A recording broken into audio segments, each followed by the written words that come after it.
शुरू अल्लाह के नाम से जो नहायत मेहरबान रहम करने वाला। अस्सलाम वालेकुम नाज़रीन, आप देखें मेरा यूट्यूब चैनल और मेरा नाम है मोहम्मद हारून। इस वक्त की सबसे बड़ी खबर जो है वो सामने आ चुकी है और वो है अमीर बलाज टीपू कत्ल केस के हवाले से। फरवरी में ये कत्ल हुआ और उसके बाद पुलिस ने बेशुमार लोगों को हिरासत में लिया। इस बलाज के छोटे भाई अमीर मसब बलाज की जो मुद्दत के अंदर जो है मुकदमा दर्ज किया गया था। टीपू ट्रकांग वाला के ये बेटे थे और मामलात इन लोगों की पुरानी दुश्मनी जो है वो चलती आ रही है तीफी भट्ट और गोगी भट्ट के साथ।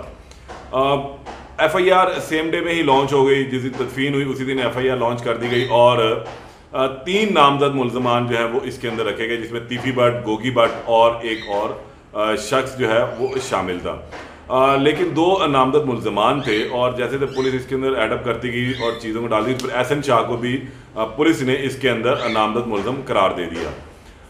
तकरीबन 12 से ज़ायद मुल्ज़मान को पुलिस ने गिरफ्तार किया। एहसन शाह और मलक सुहेल इसके अंदर मेन किरदार निकले और इनके पीछे जो है वो तीफी भट्ट का नाम आया। पुलिस ने मुख्तलिफ वीडियोज़ भी इकट्ठी की, CCTV फुटेजेस मिली, इसके अलावा मोबाइल फुटेजेस जो है वो मिली और फिर इसके अंदर बहुत सारे किरदार जो है वो बेनकाब होते चले गए कि अमीर बलाज अपने आस्तीन में सांप लेकर ही चल रहा था। एहसन शाह जो इसका करीबी साथी था, करीबी दोस्त था, इसका यार गार था, वही इसके कत्ल में मुलव्वस निकला और उसी ने अमीर बलाज की तमाम रेकी दी।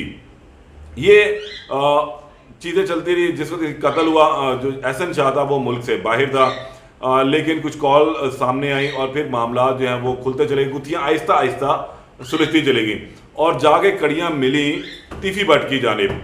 तीफी भट्ट पे जो है ये इल्ज़ाम लगा कि तीफी भट्ट ने ये कत्ल करवाया और अमीर मसब ने पहले ही दिन उसको इस कत्ल में नामजद मुल्ज़म करार दिलवाया था। अब इसके साथ साथ गोगी भट्ट भी था, लेकिन गोगी भट्ट जो है वो कहीं पर भी चीज़ें उसकी नज़र नहीं आ रही थी। तीफी भट्ट ने बैरून मुल्क बैठकर एक बयान भी दागा और अपनी बेगुनाही साबित करने की कोशिश की, लेकिन पुलिस को अपनी बेगुनाही का सबूत जो है वो कोई भी फराहम नहीं किया। केस इससे भी आगे बढ़ा। पुलिस ने जो मुल्ज़मान गिरफ्तार किए थे उनकी गिरफ्तारियाँ इल्तवा में रखी थी, फिर आहिस्ता आहिस्ता इनकी गिरफ्तारियाँ डालनी शुरू कर दी और एहसन शाह और मलक सुहेल को जो है वो रिमांड के लिए अदालत में पेश किया गया। एहसन शाह से रिकवरी भी हुई और फिर ये दोनों मुल्ज़मान जो हैं वो रिमांड पर चले गए। एक तीसरा मुल्ज़म बिलाल जो हारून फारूक था उसको भी पुलिस ने रिमांड के लिए पेश किया, फिर उसको भी जुडिशल करवा दिया गया।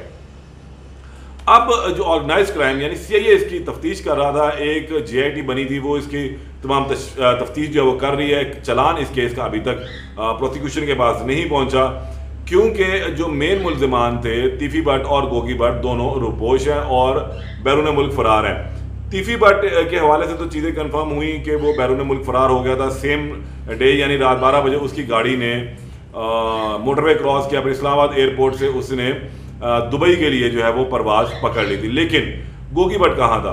पुलिस मुख्तलिफ खतूत के ऊपर तफ्तीश कर रही थी, कार्रवाइयाँ कर रही थी, मुख्तलिफ क्लूज उसको मिल रहे थे और एक से एक कड़ी मिलाकर जो है वो आगे चल रही थी।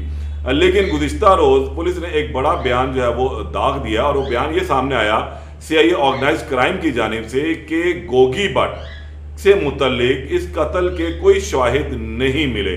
यानी पुलिस ने गोगी भट्ट को मुकम्मल तौर पर जो है वो क्लीन चिट दे दी। गोगी भट्ट के मौके पर मौजूदगी साबित नहीं हुई। गोगी भट्ट के इस कत्ल की प्लानिंग में किसी भी तरह की जो है वो लाइंस जो है वो नहीं मिली। जो लोग पुलिस ने हिरासत में लिए थे उनमें उनसे जो तमाम की तमाम तफ्तीश हुई उसके अंदर उन्होंने बताया कि तमाम जो प्लान है वो तीफी भट्ट का एग्जीक्यूट किया हुआ है, उसी ने बनाया था और उसी ने ही इसको किया। जो मेरे ज़राए हैं उन्होंने ये बताया कि तीफी भट्ट और गोगी भट्ट के दरमियान जो है तकरीबन 2.5 साल से गुफ्तो शनीद बंद थी, बातचीत बंद थी। आपस में रिश्तेदार ज़रूर है, कज़न है, लेकिन इसके बावजूद जो है इन्होंने आपस में ताल्लुकात जो है वो ख़त्म किए हुए थे। गोगी के बहनोई जो साजिद भाई हैं और नदीम भाई, इनको भी गिरफ्तार किया गया था, लेकिन अभी तक इनकी गिरफ्तारी इल्तवा में ही है और सुनने में आया शायद इनको छोड़ भी दिया गया, लेकिन इनकी गिरफ्तारी नहीं डाली गई क्योंकि ये सबूत नहीं मिल सका कि इस कत्ल की वारदात में इनका कोई किरदार है।